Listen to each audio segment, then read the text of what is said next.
네, 저는 사실 그 성공보다 실패를 많이 겪었던 청년이었습니다. 예, 축구 선수로 시작을 했지만 부상으로 은퇴를 하게 됐었고요. 또 여러 가지 유복하지는 않았지만 그때마다 우리 지역 주민들, 시민들의 많은 사랑과 관심으로 그런 어려움들을 극복할 수 있었습니다. 그래서 제가 사실 2008년, 9년에 수원사랑 청년연합회라는 봉사단체를 만들어서 이런 경로 잔치 봉사라든가 저소득 또 어르신들 이런 봉사를 하면서 여러 가지 지역사회에 대한 고민을 많이 하게 됐었고요. 첫 정치 입문은 2010년 염태영 수원시장 캠프의 청년정책 담당으로 자원봉사를 하게 되면서 이게 정말로 선한 조직이 선한 권력을 잡으면 정말 시민의 삶이 잘 바뀔 수 있구나, 이런 정치의 확신이 좀 많이 들었습니다. 그래서 10년도 14년도 그렇게 정치에 참여도 했고 또 주민자치위원회들과 각 좋은 시정위원회 등 여러 가지 위원회에 참여하면서 그럼에도 불구하고 정치가 신뢰 잃는 것도 있지만 여러 가지 사회적 과제나 여러 가지 우리나라의 미래를 위해서는 그럼에도 정치인으로서 한번 내 소명을 다하고 싶다, 이런 확신을 가지고 2018년도에 처음으로 이렇게 최연소 경기도의원에 당선돼서 지금 최연소 재선 경기도의원 또 경기도의 문화체육 관광에 이르기까지 우리 도민분들 참 감사한 마음으로 섬기고 있습니다. 아무래도 경기도교육청 전범기업 기억에 관한 조례안이었습니다. 이게 이제 지방 정부 차원에서 처음으로 우리나라의 근현대사의 아픔과 역사 인식을 제고하는 그런 조례였어요. 뭐냐면 우리나라 강제징용자들에 대한 문제가 많이 회자되고 있지 못합니다. 위안부 문제나 이런 갖가지 문제들에 비해서요. 그래서 강제징용자들이 사실 여러 가지 전 세계적으로 발굴되고 있는 피해들이 있고요. 독일 같은 경우에는 우리가 아는 벤츠, 아우디 이런 유수의 전범 기업들이 오히려 그 피해를 입힌 유가족과 국가에게 철저하게 사과하고 또 여러 가지의 사례 조치들과 또 이런 사회 공헌을 통해서 이런 역사 인식을 바로잡고 이렇게 정말 선진 기업으로 많이 우뚝 섰거든요. 근데 우리나라에서도 경기도 교육청 안에 또 우리 세금을 내고 미래를 길러내는 학교 안에도요, 전범 기업 제품들이 굉장히 많이 사용되고 있었습니다. 예컨대 이 교구제로 활용되는 캠코더, 그다음 프로젝트 빔, 스크린 카메라 이런 기타 등등. 근데 저는 어떤 반일 감정을 부추기고자 하는 게 아니었거든요. 우리 한국과 일본은 30년간 자본주의의 토대에서 든든하게 수교해온 우방 국가입니다. 그래서 역사인식을 마주하고 서로 알고 사용하자라는 거였죠. 그래서 그런 이 제품을 사용하는 학교에서는 어떤 불매운동이나 반일 감정을 조장하는 게 아니라 글짓기든 토론회든 어떤 캠페인을 통해서 이런 학생자치회에서 스스로 학생들이 우리 역사의 인식을 바로잡고 토론하자, 이런 전범기업 조례였는데요. 정말 중앙매체에서부터 청와대 또 외교부 또 각 사회에 주목을 끌었었고요. 그 이후에 일본이나 중국 외신들에서도 되게 조명을 했던 아주 획기적인 조례였다. 그리고 나서 이제 심도 있는 숙고를 위해서 사실 그때가 3월 달이었는데 그 사이에 또 일본의 어떤 경제보복 조치라든가 여러 가지 것들이 있었고 4개월 만에 만장일치로 통과가 되는 또 그런 어떤 스토리가 있는 그런 조례였고요. 또 하나는 군사기지 및 전투기 소음으로 피해를 받는 지역사회와 학교를 지원하는 조례였습니다. 제가 있는 수원특례시는 전투기 소음 때문에 시민들이 일상을 잃어버린 지 오래거든요. 근데 지자체 등 국방부 등 굉장히 미온적인 태도로 손을 놓고 있었습니다. 예컨대 우리 학교의 학생들은 전투기 소음에 겁에 질려서 수업을 받다가 책상 밑에 숨는 광경을 제가 목격하고 너무나 큰 충격을 받았고요. 모든 학교를 다 현장을 방문해서 정담회를 개최했고요. 그 정담회에서 나온 내용을 그대로 조례로 만들었고, 조례로 만드는 거에서 끝나지 않고 실태 조사를 통해서 우리 전투기 소음으로 75웨클 이상 피해를 받는 학교가 50% 이상 넘는다는 충격적인 결과가 나왔습니다. 여러분, 75웨클이면요 전차가 지나가는 소리입니다.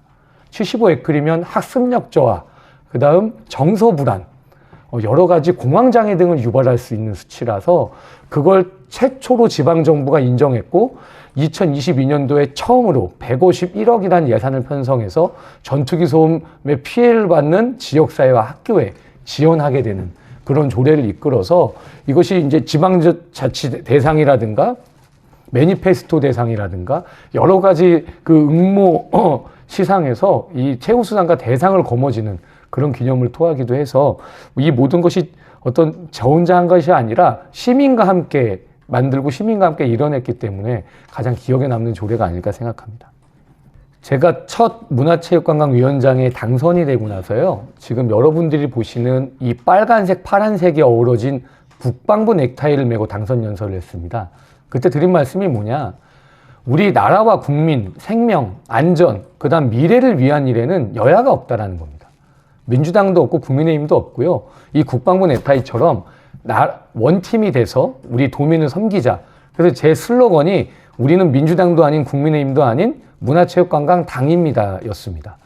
그래서 지금 이곳 회의실도 보면은 양당이 마주보는 것이 아니라 양당이 교차해서 앉게 돼 있습니다. 그래서 이 소통과 협치를 통해서 문체인은 지난 3년간 700억이 넘는 예산을 순증액시켰습니다. 확장 재정을 통해서 코로나로 위축되어 있던 문화예술, 관광, 체육산업에 활력을 불어넣고요. 요번 2025년도 예산도 316억을 순증시키면서 단순히 문화예술이 어떤 공연장에 가서 보는 것이 아니라 내 삶, 내 고장 이런 곳에서 정말 이렇게 향유할 수 있도록 찾아가는 예술 공연을 많이 개편했고요. 또한 예술인, 체육인 기회소득 이런 것들을 단순히 현금 지급이 아니라 그런 가치를 받은 예술인 체육인들이 어떤 공연이나 어떤 체육 활동을 통해서 돌려드리는 이런 선순환 구조도 전국 최초로 도입을 했다. 이렇게 말씀드립니다. 또한 축제 같은 것도 행사성으로 끝나는 것이 아니라 그 지역의 소규모 축제에서부터 그 지역들이 정말 전통으로 자리 잡는 축제로 자리매김할 수 있도록 징검다리로 공모 사업들을 많이 만들어놔서 실제로 여러분들이 정책을 체감할 수 있도록 그렇게 개편을 했기 때문에 저는 문광위원장에서 남은 임기 정말 대한민국의 모범이 되는 정치를 문화체육관광위원회에서 쓸 수 있도록 최선을 다하겠습니다. 바야흐로 개헌부터 탄핵, 지금까지 비상시국이거든요. 지금 이제 여행 위기 국가로 지정되면서요. 거의 지금 그 작년도 대비 한 40% 수준에 입학하는 그런 예약 취소나 대관 취소 사례가 지금 이루어지고 있고요. 실제로 지금 관광 산업이 굉장히 많이 위축이 돼서 이 내수 경기 자체가 타격을 받고 있습니다.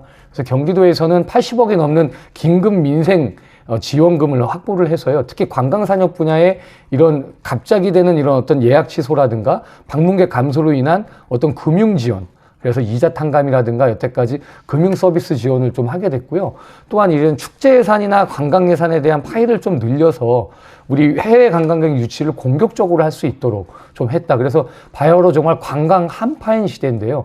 이 관광 한파 추이를 녹일 수 있도록 정말 따끈따끈한 그런 정책들을 좀 시급히 만들었기 때문에 적절한 시기에 빠르게 조치될 수 있도록 끝까지 집행까지 최선을 다하겠다. 이런 말씀 드립니다.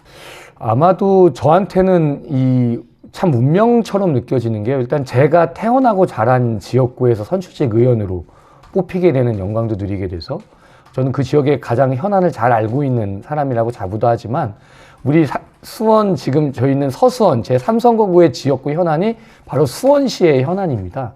바로 군공항 이전, 서수원 R&D 사이언스 파크 개공, 그 다음 탑동 이노션 밸리, 그 다음 농공상 이런 늘 규제, 완화 이런 것들에 대한 이슈가 다 있거든요. 특히 군공항 이전 같은 경우에는 이제 더 이상 화성시와 수원시의 갈등 문제가 아니라 우리 200만 아파트 숲에 둘러싸이는 매년 조종사가 민가에 추락하는 걸 면하기 위해서 전투기와 사안하는 이런 안타까운 현실을 이제 더 이상 외면해서는 안 된다.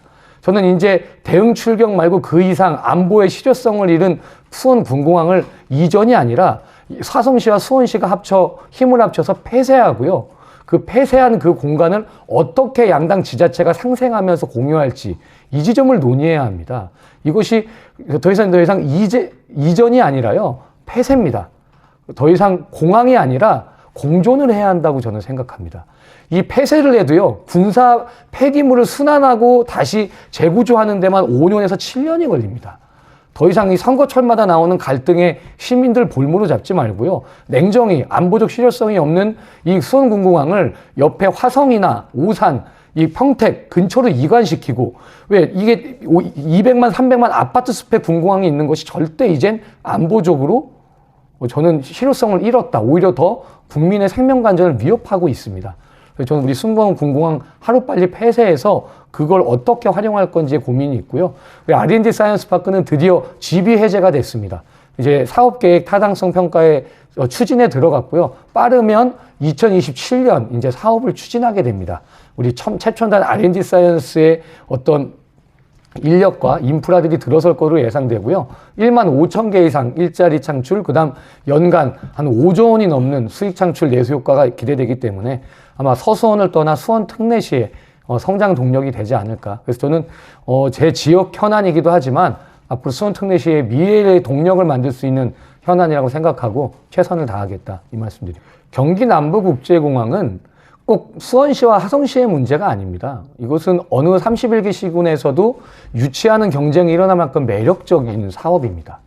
지금 우리 경기 남부권 740만 도민들은요, 지금 인천과 김포공항을 이용하려면 출퇴근 시간에 만약 이용하게 된다면 왕복 3시간 반이 넘는 불편함을 감수해야 합니다. 이 헌법이 보장한 교통권, 그다음 여러 가지 가치들을 침해받고 있는 것이죠. 그리고 군공항이 있어야 될 이유가 없습니다. 경기남부국제공항이 만약에 어느 지자체든 마련이 된다면 그 지역은 경제 자유무역 구역으로 인정받게 됩니다. 그래서 거기에 군공항과 같이 한다는 의미는 뭐냐면 반도체 산업이든 세계 무역 산업의 중심지가 됩니다. 그러니까 이것은 어떤 지자체로 이전하느냐 마냐를 떠나서 경기 남부국제공항은 경기도의 신산업 동력을 만들어내게 됩니다. 반드시 유치시키고 성공시켜야 되는 것이죠. 근데 이걸 정쟁으로 자꾸 수원 군공항과 어떤 연계시켜서 이런 것이 아닙니다. 경기 남부국제공항은 국제공항에 맞는 법률과 조례에 의해서 활동하게 되는 것이고요. 저는 수원 군공항은 엄연히 폐쇄하고 그 활용 방안을 재검토해서 빠르게 논의해야 된다. 저는 이렇게 보고요. 수원 군공항 폐쇄를 빨리 하는 그 국면만이 경기 남부국제공항이 갈등이 아니라 유치 국면으로 전환되는 유일한 길이다. 그렇게 정치인에게 가장 중요한 덕목은 책임 같습니다. 저희는 선거 때 우리 시민들께 간곡히 호소합니다. 정말로 당리당략을 내려놓고 민생을 위해서, 정말 우리 시민의 삶을 위해서 뛰겠다고. 근데 얼마 전에 어르신이 저한테, 지역에 있는 어르신이 저를 붙잡고 이런 말씀 하시더라고요. 정치인들이 선거 때는 그렇게 부르짖더니 당선이 되면 가장 빨리 까먹는 두 글자가 본인은 민생이라고 생각한다. 그렇게 민생을 부르짖더니 당선이 되면 진영 논리에 매몰돼서 갈등하고 싸우고 대립하고 그것들이 당신들이 호소했던 정치였냐. 저는 그런 면에서 정치인한테 가장 중요한 건 책임입니다. 우리가 호소하고 약속하는 것은 지켜야죠. 시민께 공약하고 분명히 하겠다고 약속드린 건 지키겠다라는 그 소신, 사명, 전 책임이 가장 중요하고요. 정치는 할 수 없는 이유를 대는 것보단 할 수 있는 방법을 찾는 것이 정치라고 생각합니다. 그래서 제 좌우명이 항상 이익 앞에 물러서고 책임 앞에 다가서자거든요. 저는 임기 마무리하는 그 순간까지 황대호라는 정치인을 우리 시민 여러분들께서 회상하실 때, 아, 정말 내 투표한 한 표가 정말 이 사람한테 아깝지 않다. 아, 난 이 사람이면 정치에 대한 신뢰를 보내도 되겠다. 이런 정치인을 회자될 수 있도록 최선을 다하겠다는 말씀드립니다. 네, 존경하는 1410만 경기도민 여러분, 여러분의 대변인, 여러분의 경기도의 문화체육관광위원장 황대호입니다. 저는 다짐했습니다. 이익 앞에 물러서고 책임 앞에 다가서겠다고요. 여러분께서 저에게 주권을 위임해 주셨을 때 정말로 진영 논리가 아니라 여러분들의 민생과 삶을 위해서 정말 여러분들의 목소리를 대변하는 것을 최우선 가치로 여기겠다고 다짐해 왔습니다. 그리고 이 자리에 지금 있는 이 순간도 여러분의 성원과 여러분의 지지가 없었다면 가능하지 않았을 것이라고 저는 생각합니다. 저는 남은 임기 정말로 여러분들의 목소리를 정책과 예산으로 만드는 것에 최우선 가치를 두고 최선을 다하겠습니다. 정치가 절망이 아닌 희망이 될 수 있게, 정말 정치가 잃어버린 신뢰를 회복하는 그런 정치인으로 남을 수 있게 남은 임기 여러분과 함께 뛰겠습니다. 감사합니다.